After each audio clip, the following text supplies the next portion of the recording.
Hi, did you know there are more than 50 drones out there, 50 commercial drones out there to choose from? And this is just looking at DJI, not looking at Autel, Skydio, Parrot, and all the other different brands.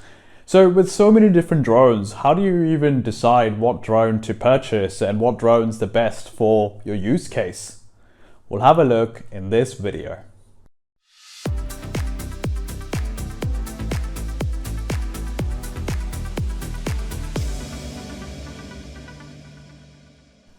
Hey everyone, my name is Varun and I'm the founder and CEO at Hammer Missions, and in this video what I want to do is try and explain what should be the correct approach or the correct way to understand what drone you need for your commercial drone operations. Whether you're a drone service provider or an in-house drone team, the approach can be very much the same, and it's important to sort of have an approach to buying drones as opposed to getting swayed away by specs, which I think unfortunately our industry is very guilty of. We get shown a couple of specs, whether it's the drone flight time or if it's the camera quality or how it looks and how it works or behaves, and we get swayed by that, and before you know it we've bought a drone, but in fact it doesn't serve our use case, it doesn't give us the data we need, and it doesn't give us the reliability we need or the efficiency we need. So what I want to do in this video is I want to give you a approach that you can use to understand what drones to purchase, or essentially how to evaluate drones.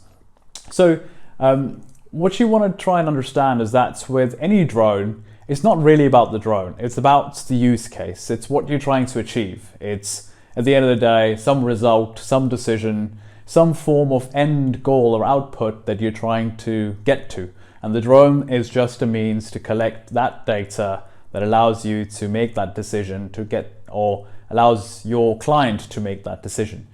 So another way of looking at drones is to actually look at the use case. And then once you look at the use case, putting the use case in the center, you can have four main pillars that support that use case. Of those four pillars, number one could be the specification of the camera carried by the drone or the payload carried by the drone. The second pillar could be the specification of the drone's airframe and physical properties, such as battery life or flight time or foldability, portability, so on and so forth. The third pillar should be software support. Does the drone support software that you need to be able to enable your use case? And the fourth pillar should be cost.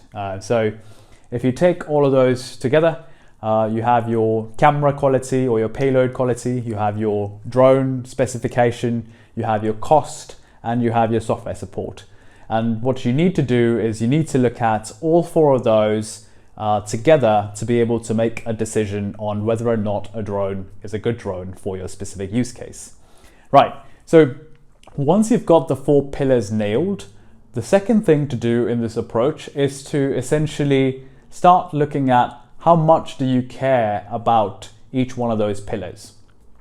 And even before you do that, what you really want to do is you want to pre-filter that list of 50 commercial drones or 70 commercial drones or whatever the list is to a smaller list that you can work with. For example, if you know that your use case is solar inspections or roof inspections that are thermal, then obviously you need a thermal drone, a thermal camera drone, and that allows you to pre-filter that list to a much smaller list. Similarly, if your use case is mapping, maybe you need a mechanical global shutter to reduce motion blur. And again, that helps you pre-filter. Same goes for inspection.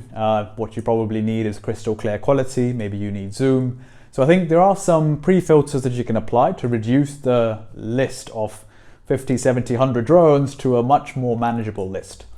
Once you've got a shortlisted set of drones, what you should then do is look at those four pillars and try to understand how much do you care about each one of those pillars. For example, budget might be a constraint, but equally it might not be a constraint depending on whether you're working independently or with the client. Everyone's situation is different, so I think it's important to understand what weight you associate to budget. Secondly, you need to understand how important is software for you. Do you need to have this drone flying automated depending on the use case, or would it be flying manual? What kind of data does it need to produce? What is the end output going to look like? And does the software you're going to use to produce the output actually work with the drone's images that are going to be used as the input? Similarly, you need to be able to understand the impacts of drone properties such as flight time, battery life, based on the use case. If you're flying magnetic surveys, you probably need a really long flight time. If you're flying facade inspections, you probably need high GPS availability. So all of these different factors essentially need to be given a weight based on the use case and based on your specific situation. And once you've given them a weight, or essentially the importance, what you need to do is you need to score each drone on each one of those pillars. So what I'm showing you over here is essentially you can put together a table, a nice little scorecard. You put together, essentially, you look at every single drone and you look at every single pillar and you give it a score. And you not just give it a score, but you also give the pillar some level of importance. And you fill out this table, and what you have at the end of it is you can essentially do a weighted sum of all of those properties to give you a final score. And then you can rank all the drones based on that final score. So this is a very sort of systematic approach in terms of evaluating every drone. It may or may not work exactly for you, so feel free to tweak it. But we think that having an approach is more important than having this specific approach. I think a lot of the times people are just making these decisions based on gut feeling, and unfortunately not having the right drone is going to impede your workflows in the long term. So it's really important that you get this right the first time. So yeah, hopefully this approach was interesting. What we've also done is we've created a spreadsheet which automatically allows you to give scores to different drones for different pillars and spits out the ranking, which is available to download in the description for this video. We've also put together an article explaining this, so hopefully that also sheds light on how we can make this a much more data-driven decision. Hopefully this was useful. If it was, please give us a like, and if you think that your colleagues might benefit from watching this and learning this approach, then feel free to share the video with them as well. Thanks so much for watching, and we'll see you in the next episode of Knowledge Hub.